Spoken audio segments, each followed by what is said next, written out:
Magandang gabi sa inyong lahat mga kaibigan.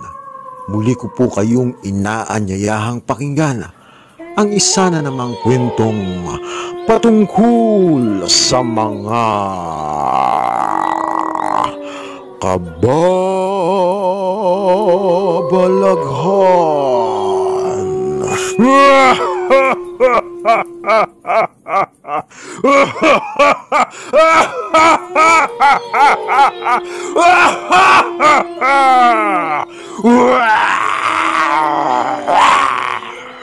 Magandang gabi sa inyong lahat mga ginigiliw kong tagapagpakinig.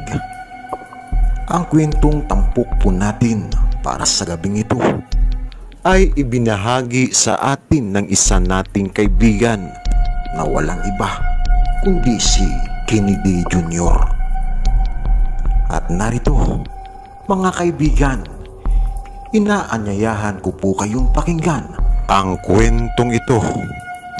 Halina at atin ng tunghayan.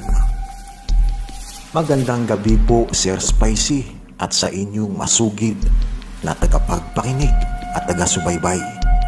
Tawagin niyo na lamang po ako sa pangalang Kennedy, anak ni Kennedy Sr. Mayroon lang po sana akong maiksing kwentong ibabahagi sa inyo at ito'y karanasan ng aking buhay patungkol sa kababalaghan. Noong 10 taong gulang pa lamang ako at kasalukuyang nakabakasyon noong mga panahong iyon. Sinasabi ko pong nakabakasyon dahil wala po akong pasok noong panahong iyon. Katatapos ko lang po kasing graduate sa grade 6. Kakarating ko lang sa bahay na siguro'y alas 4 na ng hapon.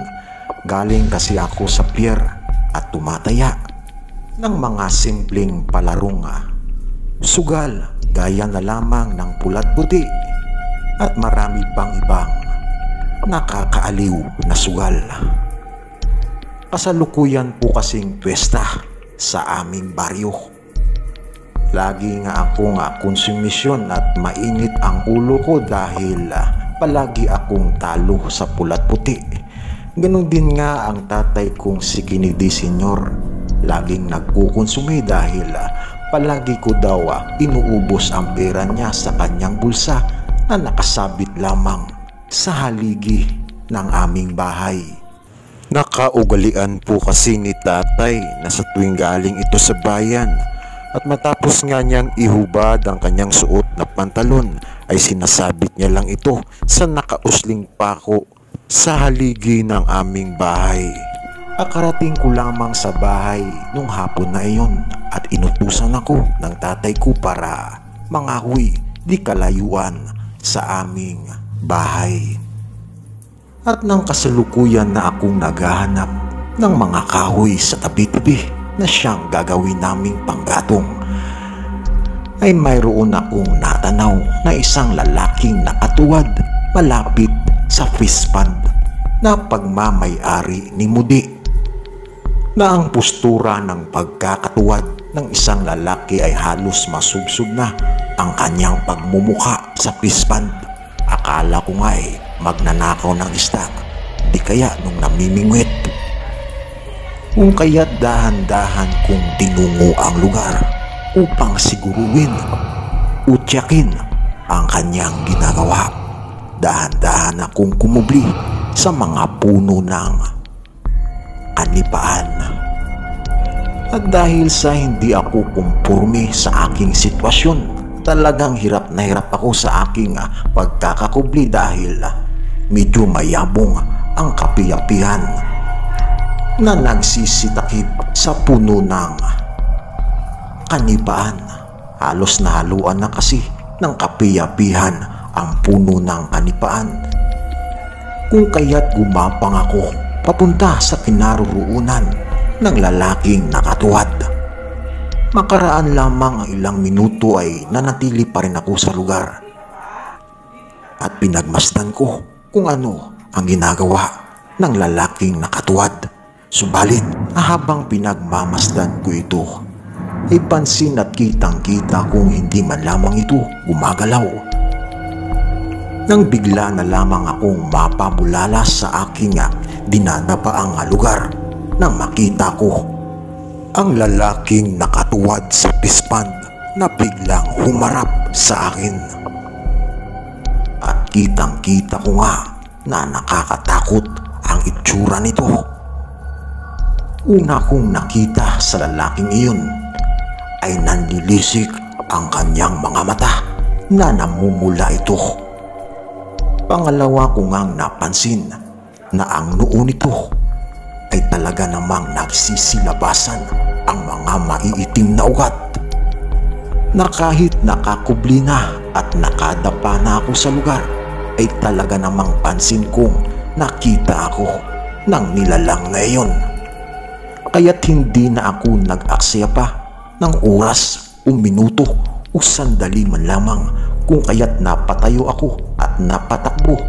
Nang lumingon-lingon pa ako ay nakita ko talagang sumusunod iyon sa akin. Subalit habang sumusunod ito sa akin ay hindi ito tumatakbo, kundi ito ay gumagapang. Sa ginawa kong pagtakbo-takbo ay nakasandad pa ako sa bato at nagligid-ligid, na habang gumugulong ako sa lupa ay sumisigaw ako ng "Tatay, saklolo."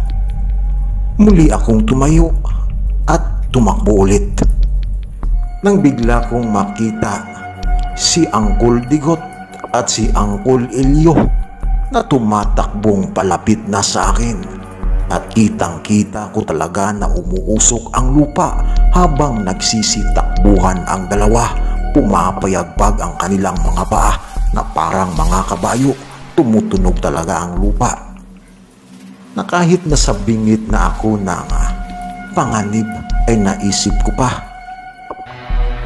napando talaga itong si Uncle Elio, mapasayaw man o kahit sa oras ng kagipitan ay nagawa pa rin itong pausukin ang lupa. At nang magkasalubong na nga kami sa isa't isa, ay binanggit ko sa kanila ang aking natuklasan sa fishpond ni Uncle Mudi, na mayroon akong nakitang isang nilalang na nannilisik at namumula ang mga mata nito. Sa galit ni Uncle Elio ay tumakbo ito papunta sa bahay ni Kennedy Sr., sa bahay mismo na maya-maya lamang ay nakita ko na si Uncle Elio at ang tatay ko na tumatakbong papunta sa akin, na mayroon silang bitbit na tig-iisang itak. Sinduko po ang tawag sa amin nun. At bukod pa nga sa itak ay nakita kong may bitbit pa si Uncle Elio na tuba, samantalang wala namang bitbit na tuba yun kanina nung kasalukuyang kasama siya ni Uncle Digot. Isang galong tuba iyon. Nakitang-kita ko talagang umuusok ang lupa sa dinadaanan ni Uncle Elio, samantalang kay Papa Kennedy Sr. naman ay hindi naman umuusok. At talagang napailing pa nga ako at sabi ko pando talaga itong tiyo ko. Kung kaya't mabilis itong nakarating sa akin.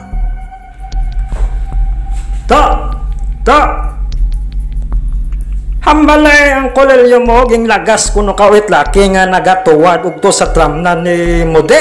Sino to? Itudlo mo sa akon kay labon ko. At nagsalita din si Uncle Elio na may bitbit na mahabang itak, pero dumpol ang itak na iyon. Abay, sino to? Sino? Hambala sa amon ay sugudo namon. Ay kalinti ayaw sandang magpinaluko ode sa lugar na kon. Ode sa sampalok mismo nga lugar. Didiligin ko ng dugo ang lupang sinilangan. Nga ang look, obrawon ko nga Mindanao. Ay kalintikan. O siyan ko, o dyan lang ka gapaniid. Kuwaron dyan kung sino man ka nga aswang ka. Labon ti ka at akong sindo ko nga dumpol. Woo! Kalintikan. Tol Elio, Kalma ka lang, masyado ka mang high blood eh. Kalma ka lang, Inaga. Tiktikan natin ng aswang ran. Bantayan natin Inaga. Siya, mauli ron ta, kag mainom tayo tuba. Halos mailing-iling ako at mapatawa sa sinabi ni Uncle Ilyo. Kaya nga tatay tinawol ako ng isang lalaking nakatuwad. Kitang-kita ko, tatay Kennedy Sr., hindi talaga ako pwedeng magkamali. Isang aswang ang lalaking iyon, nakatuwad doon sa pispan ni Uncle Lamude. Anak ng tinapa, ano to? Isang lalaking nakatuwad. Anak ng tinapa, malupad rin to. Hala, babayan lamang naton ran. Inaga, tiktikan naton ang tao nga ran kung sino. Bantayan na naton. Hala, mauli lamang ta, mainom lamang ta ito ba? Nung digot, sa balay mainom lamang ta ito ba? Inaga, tiktikan naton. May sunata rin ito sa balay ho, ay nagpatugtog ko itang ballroom dance. Masaot kita. Hala,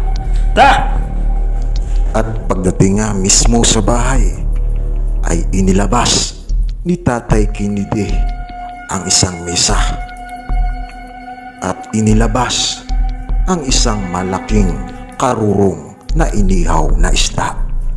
Matapos mailabas ni Tatay ang isang mesa at naglabas nga din ng isang malaking isdang karurong na inihaw, naghanap sila ng magandang pwesto na siguro ang oras ng mga pagkakataong iyon ay mag-aalas 5 na ng hapon at nagsimula na ngang magtunggaan ang tatlo. Makalipas lang siguro ang mahigit kalahating oras ay medyo may tama-tama na ang tatlo dahil sa pagtungga ng tuba. Biglang napatayo ang tatay ko at pumasok sa loob ng aming bahay at inilabas nga niya ang isang malaking speaker at ampli at kinargahan ng balang pang ballroom dance. At dahil nga sa hindi kalakasan ang pagpihit ng tatay ko ng volume ng bass, ay dinig kong sumigaw si Uncle Ilyo at nag-request sa tatay ko. Basko gitol ang imong sound. Agud sadya, masaot ko doon na Bantay lang paring digot ang akong mga galawan doon na. Ay, tanawon na paring iyo kung sinong mayad sa aton dalawang magsaot. Ay, tanawon tabi doon na be. Sige be, panlo ka doon na.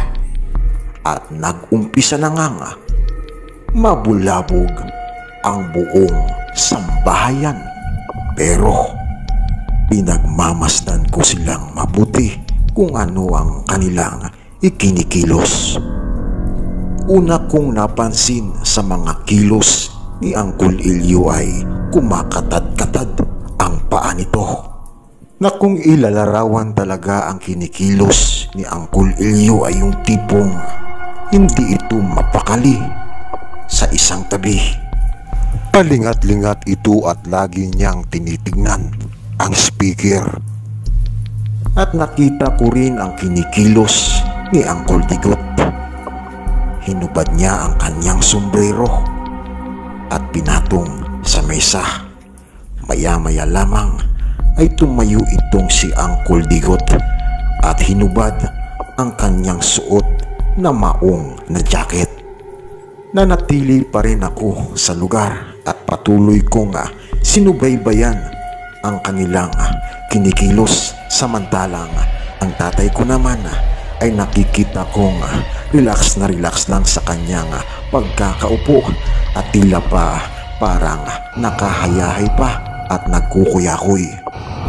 Nang bigla na lamang akong magulat sa aking pagkakaupo dahil nakita kong biglang tumayo itong si Uncle Ilyo at paatras abante ito na sumasayaw. Kung titingnan ko pa nga ang postura ni Uncle Elio ay talaga namang nagsisimula na itong magpausok ng lupa. At dahil sa noong mga pagkakataong iyon, yung pesto na kanilang pinag-iinuman ay marami ng alikabok at medyo mabuhangin, kung kaya't hindi naiwasan na nagsiliparan ang mga alikabok. Napahawak tuloy ang tatay ko sa kanyang mata at kanya itong kinusot. Naisip-isip ko pa na siguro'y napasukan iyon ng lumilipad na alikabok.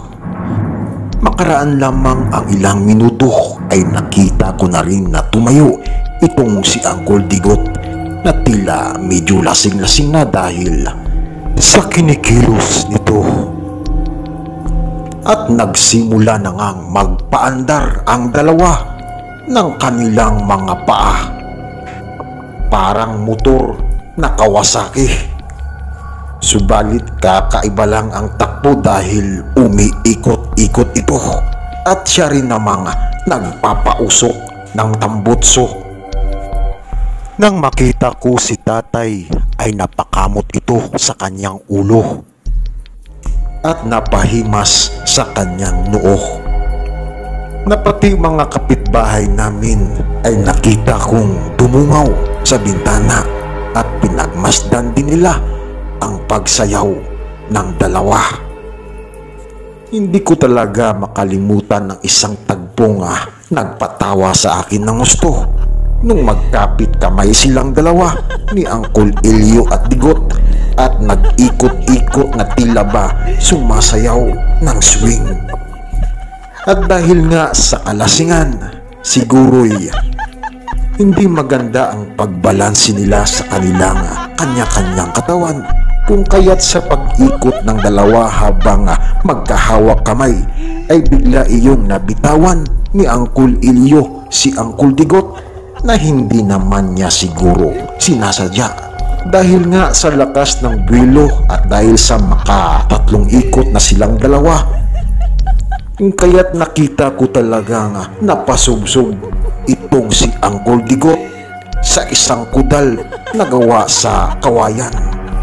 Dinig na dinig ko talaga ang paglagatik ng isang kawayan. At dahil sa may karupukan na ang aming bakod na iyon, kung kaya't nabali ito at bumulusok si Uncle Digot papunta sa kalsada at napasubsob ito. Akala ko nga'y hindi na makakabangon, subalit nagawa pa rin itong bumangon at siya nga parang walang nangyari at bumalik pa rin doon sa may sayawan kung saan nakapisto ang speaker. Habang si Uncle Elio ay nananatili pa rin sa lugar at patuloy pa rin ito sa kanyang pagsayaw na tila ba wala itong pakialam sa mundo. Hanggang sa nakabalik ulit si Uncle Digot sa pwesto kung saan nandoon si Uncle Elio na tila ba para itong walang nararamdamang sakit. Kaya't napasigaw si Tatay Kennedy Sr. at pinagsabihan at pinagpayuhan ang dalawa. Tol, dandahan lang kamo magsaot. Nung Digot, na ano ka mo man, nawaraan ka ulit balansihay. Tapos hilong nung timuhaw. Tuba palang gani atong ginatungga ngaya, mahina nga tao yahaw. O siya, tuloy ang ligaya. Basta, dahan-dahan lang. Ha ha ha ha ha ha ha ha ha. Napatawa din ako talaga noong mga sandaling iyon. Na halos pati ang nanay ko ay napatawa din. Nagpatuloy pa rin sa pagsasayaw ang dalawa hanggang sa mayroon akong nakitang isang malaking paniki na kung ilalarawan ang laki noon ay kaya nitong dumagit ng 3 katao at kita kong bumagsak iyon sa bubungan ng bahay ni Lula Hilding. Kung kaya't napatakbo ako sa tatay ko at palihim kong sinabi sa kanya ang aking nakita. Hindi nagpahalata ang tatay ko. Bigla siyang tumayo at pumunta sa aming kusina. Kanyang kinuha ang itak na nakasabit lamang malapit sa aming lutuan at kanya itong sinukbit sa kanyang bewang. Pumasok si tatay sa loob ng bahay upang kunin ang flashlight na di baterya. Palihim niyang inikot ang bahay ni Lula Hilding habang sinusundan ko naman ng paningin ang tatay ko. Gusto ko pa sanang sundan ang tatay ko at samahan, pero nakaramdam ako ng takot habang ang dalawa ay walang kaalam-alam at patuloy pa rin nga ito sa pagsayaw. At dahil sa ginawa ng tatay ko na pag-ikot sa bahay ni Lula Hilding, kung kaya't naglaho na iyon sa aking paningin. Nang bigla na lamang akong makarinig ng malakas na isang sigaw na nagmula sa loob mismo ng bahay ni Lula Hilding. Isang kakilakilabot na pagsigaw at nadinig ko ngang bumulalas ang bubungan ng kanilang bahay na gawa sa pawid. Nang sunod kong marinig ang boses ng tatay ko na sumisigaw din. Lintikan kang aswang ka! Lagsun tikaw! Woo! Anak ng tinapa!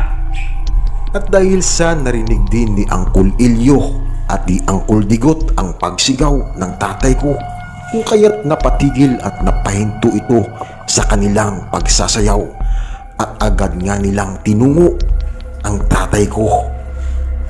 At kahit nakakaramdam talaga ako ng sobrang takot ay hindi ko matiis na hindi puntahan si tatay.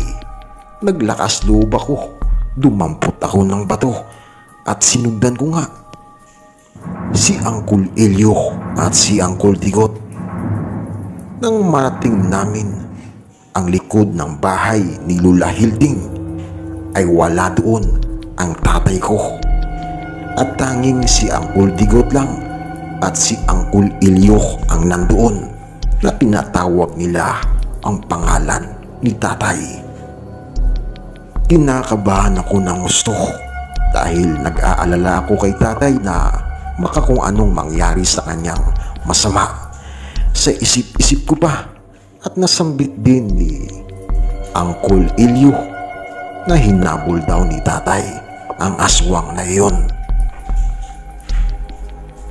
Makaraan lamang siguro ang 2 minuto ay nakita ko na ang tatay ko na pabalik na sa aming bahay. Na naririnig ko pa sa kanya ang katagang yawa. Kung kaya't agad namang sinalubong iyon ni Uncle Digot at ni Uncle Ilyo at tinanong kung ano nga ba daw ang nangyari. Sinabi ng tatay ko na aswang nga daw talaga iyon dahil sa sobrang laki nito, na habang hinahabol daw ng tatay ay mayroon daw itong mahabang kamay na nakalaylay habang ito'y lumilipad. Subalit napansin ng tatay ko na wala itong bewang, kung kaya't napabulala si Uncle Ilyo at Uncle Digot ng katagang manananggal nga daw iyon. Nagpasya na ring bumalik ang tatlo sa kanilang pinag-iinuman. Pinatay na nila ang sound na pang ballroom dance at pinagpatuloy ang kanilang pag-iinuman na habang nag-iinuman ay pinag-uusapan nila ang aming natuklasan. Isang araw, nagkaroon ng pagkakataong maanyayahan ng tatay ko ng kanyang kaibigang si Digot dahil sa inaanyayahan siya nitong uminom ng tuba. At bukod pa nga doon ay ipinagmamayabang ng kanyang kumparing si Digot na nakasilo ito ng napakalaking bayawak upang gawin nilang pulutan sa tuba. Alas 4 pa lamang ng hapon nang makita kong naglalakad si tatay pauwi sa aming bahay. Galing kasi ito sa pagsusuga ng kanyang kalabaw.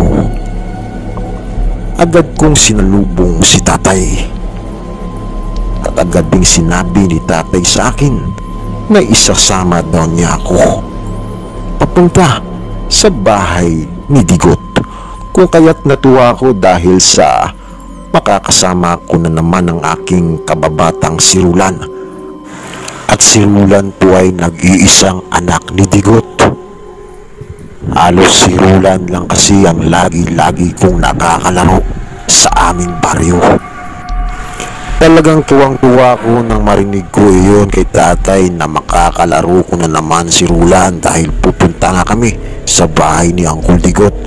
Matapos panggitin ni tatay iyon ay nakita ko pang dumukot sa bulsa itong si tatay. At paglabas nga niya sa kanyang bulsa ay nakita kong na 3 malalaking bayabas na naman ang kanyang naiuwi. Nakaugalian kasi ni tatay na sa tuwing magsusuga ito ng kanyang alagang kalabaw ay talagang nag-uuwi ito ng iba't ibang uri o klase ng prutas na kanyang mapipitas sa kanyang dinaraanan. Alas 5:30 nang umalis kami at pumunta sa bahay ni Digot. Kinuha ni tatay ang kanyang itak na nakasabit sa haligi ng aming bahay. At gaya nga ng dati, kinuha din niya ang flashlight na di baterya at tuluyan na kaming nagpaalam kay nanay. Medyo magdidilim na nang makarating kami sa bahay ni Uncle Digot. At pagdatingan namin sa bungad ng bahay ni Uncle Digot ay naririnig na naming mayroong nagkakasiyahan sa loob ng kanyang kubo na nakabukod sa kanilang bahay. Magkabukod kasi ang kubo ni Uncle Digot na kanilang pinag-iinuman at sa bahay nito. Bukod pa doon, isang pagitan lamang ng kalsada ay sementeryo na siguro'y nasa 5 di pa lang ay sementeryo na. Halos magkatabi lang ang bahay ni Uncle Digot at ang sementeryo. Agad na nanawag si tatay. Tinawag niya si Uncle Digot. Pre! Hoo! Hoo! Hey! Hey! Nandito kami! Nakaugalian kasi ni tatay na sa tuwing magtatawag ito kay Uncle Digot ay pasigaw at pabigla-bigla. Baliwala iyon kay Uncle Digot at tila nakasanayan na nila ang ganong klaseng pagtawag. Agad na nagsikahula ng mga alagang aso ni Uncle Digot. Napatayo itong si Uncle Digot at tinawag nga niya si tatay. Phew! Kanina pa kami naghihintay dito eh. Bakit ngayon ka lang dumating eh? Maggagabi na. Eh dapat mga alas 4 pa lang eh dito ka na. Ikaw talaga pareho. Malamig na ang sabaw ng bayawak eh. Halina, bilis-bilisan nyo na at baka maging buhaya pa ito. Halina oh! Pumasok na kayo.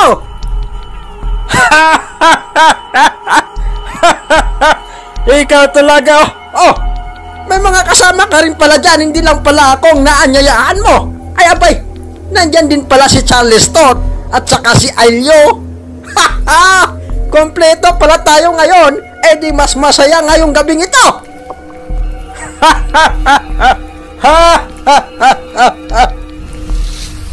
Pumasok ka na lang dito. Mamaya na tayo magkwentuhan. Halina. At agad ngang pumasok si tatay papunta sa kubo ni Uncle Digot. Ikaw talaga, Digot. Baka sa laki ng bayawak na yan eh. Kulang ang sinanggutan mong tuba. Ilan bang galon ng tubang nasanggot mo?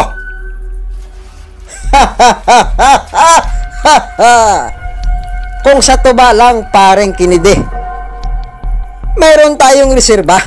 Siyempre naman, kung kailan nagkahuli ako ng napakalaking bayawak, ay araw din na parang kaarawan ko.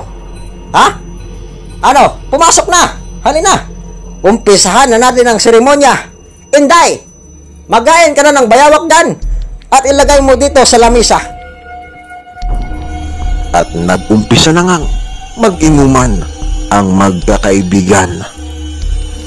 Walang habas sa pagtungga at wala ding habas sa pagmuya. Nakikita ko na lamang na nagsisitalsikan mula sa kubo ang mga buto ng bayawak pagkatapos nila itong ngat-ngatin. Masaya ako ng mga oras na yun dahil nakakalaro ko ang aking kaibigan na si Roland. Medyo makulit din kasi ang kaibigan ko ngayon, na habang naglalaro nga kami ni Roland ay nakikinig din ako ng kanilang pinag-uusapan. Tandang-tanda ko na ang nilalaro namin ni Roland ay naglalaro kami ng Julins, dangkal-dangkal kung tawagin, bilang katuwaan lang naman. Di rin nagtagal ay tila nagsawa ako sa paglalaro ng Julins. Medyo madilim na rin kasi. At saka hindi ako nag-enjoy dahil sa ang liwanag ay nagmumula lamang sa maliit na bumbilya o ilawan. Kung kaya't napagpasyahan ko na lamang na umupo sa kubo at nakinig ng pinag-uusapan nila tatay at ang kanyang mga kaibigan.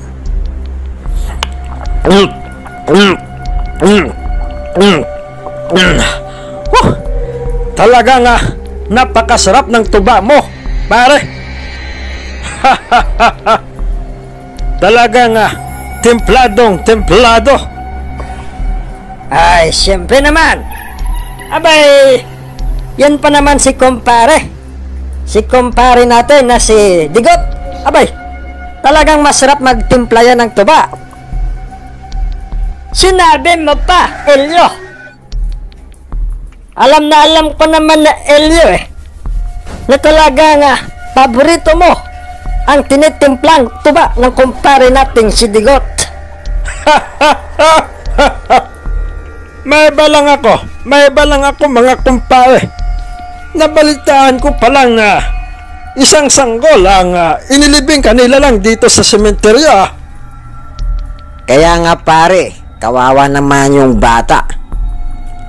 Talagang may pangyayaring ganon at kailangang tanggapin. Sa bagay, may mga pangyayari talagang ganon. O siya, tumagay lang kayo ng tumagay ha? At ako nang bahalang magbayad ng tuba na sinanggot ng kumpare nating si Digot. Ay! Ano yan? Anong babayaran? Bakit mo babayaran, paring kinidya? May sinabi ba akong bayaran mo? Ang lahat ng iyan ay walang bayad. Pag ako nag-anyaya ni kahit piso o 25 duling, ay wala kayong iaambag. Ni buntot ng bayawak ay wala kayong iaambag. Kaya't patuloy lang tayo sa kasiyahan, mag-inuman, magdamagan. Ang problema lang wala tayong sound system. Nasira kasi yung aking bass Wag na tayong mag-disco. Mahirap na At baka bumulusok na naman tong si Elio.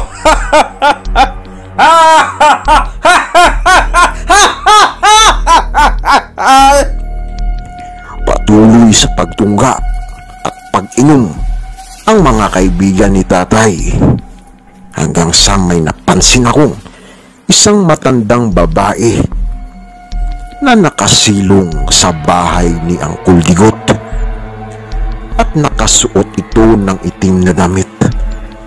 Nakita ko ang itsura ng isang matanda na nakakatakot ito. Naisip ko, umaambon kasi at baka nakisilong lang. Nagbulay-bulay pa ako at nag-isip-isip habang pinagmamasdan ko ang matanda. Dahil sa yun lang ang unang pagkakataong makita ko ang matandang iyon sa aming baryo. Nasa isip ko, dayo lang ang matanda. Nakatalikod dito sa akin at pansin kong matanda iyon dahil sa medyo kulubot na ang mga balat nito. At bago pa nga umalis ang matandang iyon, ay nakita ko pang humarap muna ito sa akin. At nakita ko nga nanilisik ang mga mata nito. Pansin kong namumula at nangingitim ang mata ng matanda. Napakasama ng kanyang pagkakatitig sa akin. Lubha akong natakot nung mga sandaling iyon. Kung kaya't agad kong binali ang paningin ko papunta kay tatay. Agad kong sinabi sa kanya ang aking nakita. Lumingon naman si tatay, subalit hindi niya pinansin ang sinabi ko. Agad kong binalik ang paningin ko sa matandang babae na nakita ko. At nang ibaling ko nga ang aking paningin doon, ay hindi ko na ito nakita pa. Tuluyan na pala itong nakaalis. Nagpatuloy pa rin sila sa kanilang pag-iinuman. Tungga dito, tawa doon, tapon ng buto ng bayawak.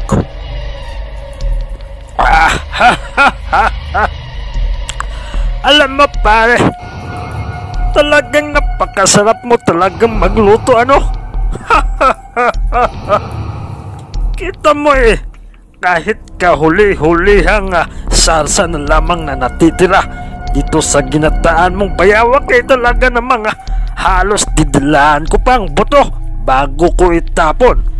Kitang-kita mo naman yung aso mo, talagang sarap na sarap pa rin matapos kong dilaan ang butong yan bago ko ibigay sa kanya. Tiyamak na pwedeng-pwede ka pala pare sa mamahaling restaurant.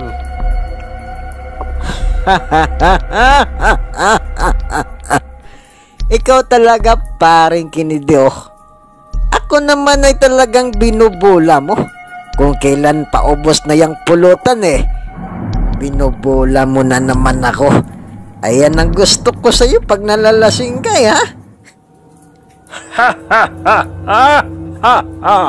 Hindi naman sa ganun paring Digot. Talagang napakasarap mong magluto ng kahit anong putahe ng mga hayop na iyong madadali. Kahit mapaahas, bayawak man o aso, talaga pag inimbitahan mo ako dito sa pamamahay mo, ay wala akong pinapalagpas na gabi. O sige, paano yan Hindi na kami magtatagal at kami uuwi pa. Maglalakad pa kasi kami ng anak ko Ay, parang Digot. Abay, uuwi na yata ang kumpare natin si Kennedy Ang aga-aga pa nga Ubusin na lang natin tong natitirang tuba. Ano? Paring Kennedy, iiwan mo na ba kami ni paring Digot? Kaya nga paring Kennedy, hintayin mo na maubos natin ng tuba. Ayan may natitira pa tayong pulutan. At saka, meron pa yata doon Enday, sinta ko, may natitira pa ba tayong dyan, bayawak? Abay, ikaw talaga, Digot, Inubos mo na nga wala na ngang ulam ditong natira Pati nga ulam natin kinuha mo pa. Wala na, ubos na. Pauwiin mo na yan yung kampare mo, lasing na rin yan.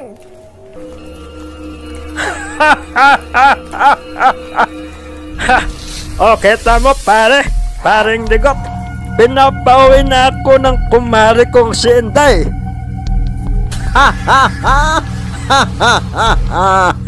Ay nako paring Kennedy. Huwag mo nang pansinin yung bunganga ni kumare mo. Abay, katagal-tagal na nating nagsama. Hindi ka pa nasanay. Pabayaan mo na yan, yung kukumari mo na yan. Sige. Wag mong pansinin yan at ubusin na lang natin tong natitira. At sa susunod baka mas malaki pa ang mahuhuli kong bayawak. At talaga namang hindi mawali. Hindi magkukulang ang lahat ng aking kumpare na pumunta dito sa bahay. At tayo patuloy sa pagsisiya. At ilang puno pa ang balak kong gawing sanggutan. Sige, magtagay pa tayo. At nagpatuloy pa nga sa pagtunggaan ang magkukumpare.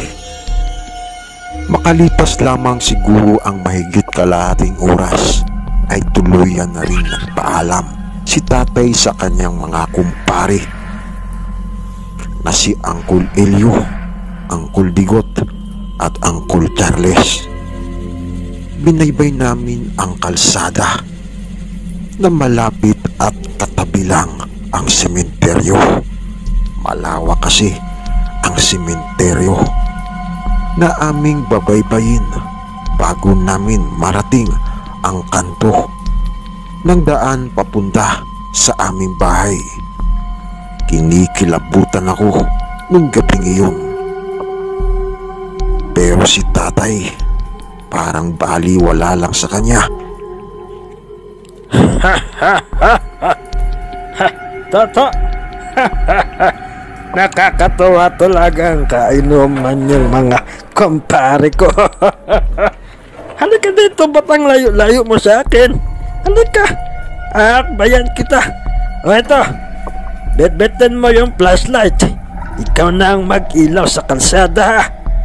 Halina, alalayan mo na lang ako para akong matutumba.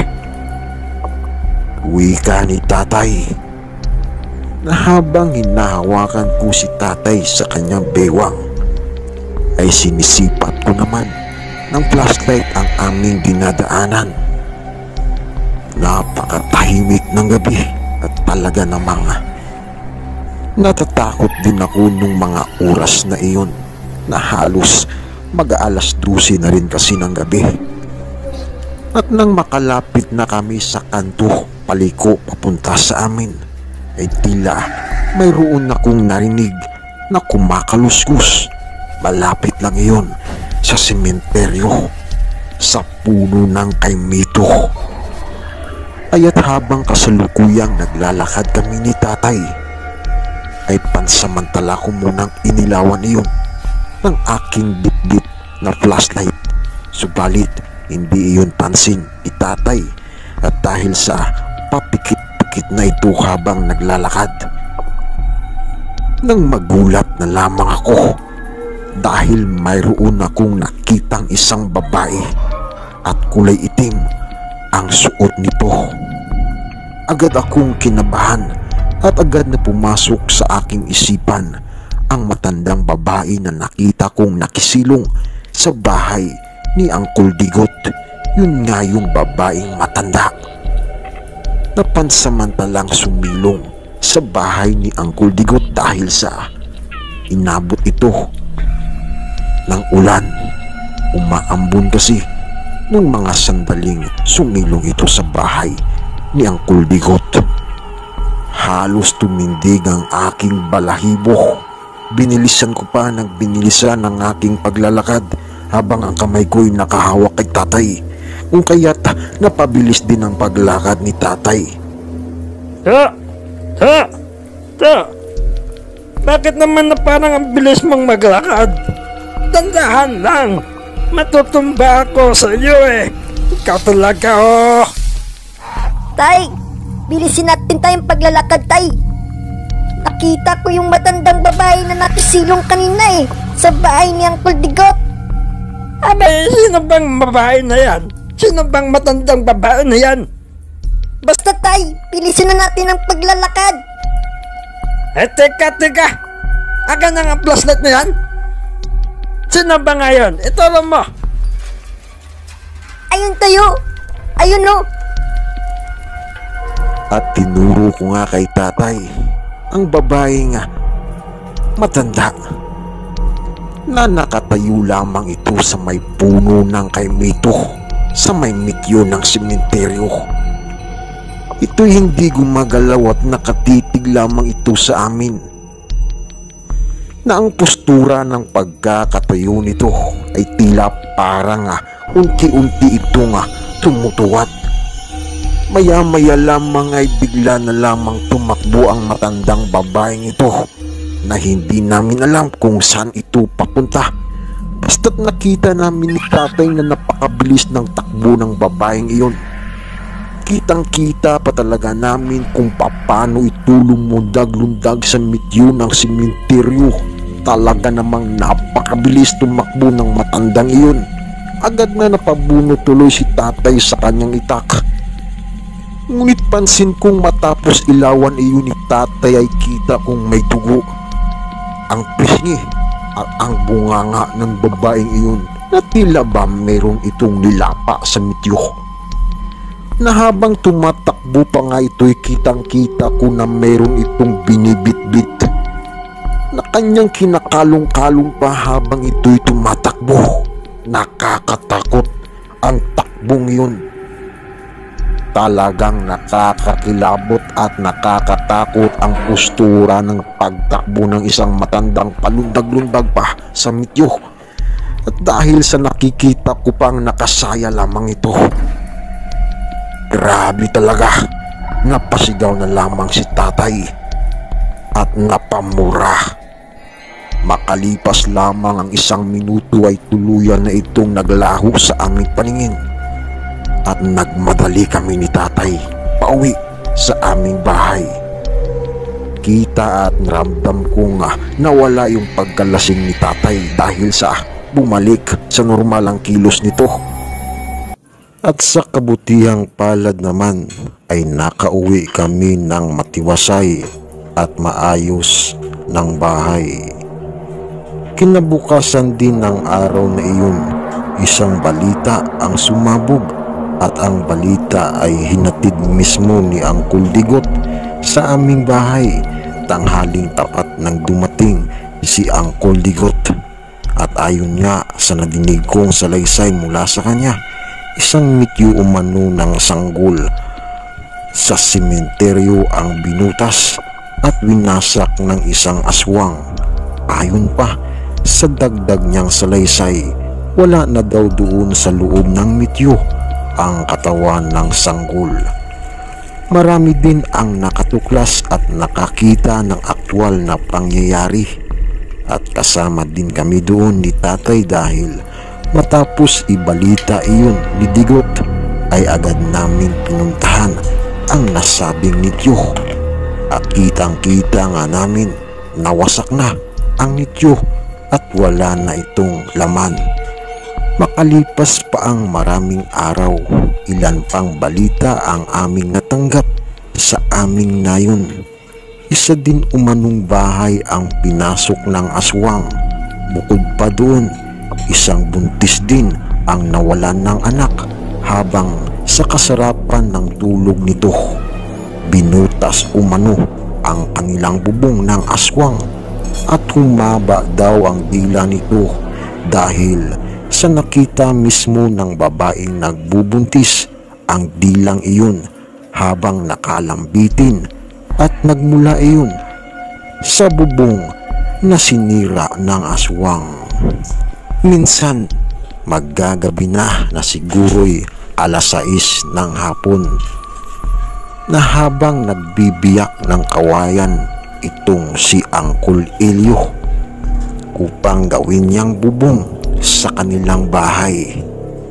Ang kawayang iyon ay pagtatalian ng pawid na habang kasalukuyang nagkikiskis siya ng kawayan gamit ang kanyang itak ay bigla na lamang siyang nakaramdam ng malakas na hangin at nagmula ang hangin sa himpapawid at pagtingala niya'y nakita niya ang mga dahon ng punong mangga na nagsisigalawan at pansin at kita niyang mayroong dumapong napakalaking ibon doon.